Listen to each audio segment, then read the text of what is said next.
मोमिनीन वो लोग हैं कि जो नमाज अदा करते हैं, गैब पर यकीन रखते हैं और अल्लाह की राह में अल्लाह के दिए हुए रिस्क में से खर्च करते हैं। और सूरह बकरा शुरू हो जाती है कि जो कुरान पाक की सबसे बड़ी सूरत है।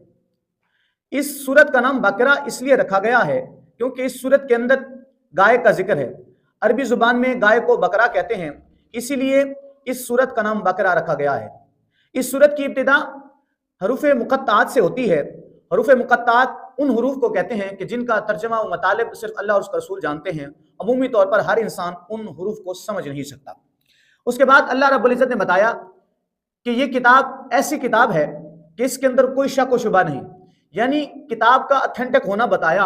और फिर इस किताब का असर बताया कि इस किताब का असर तो है, लेकिन असर किन लोगों के लिए है?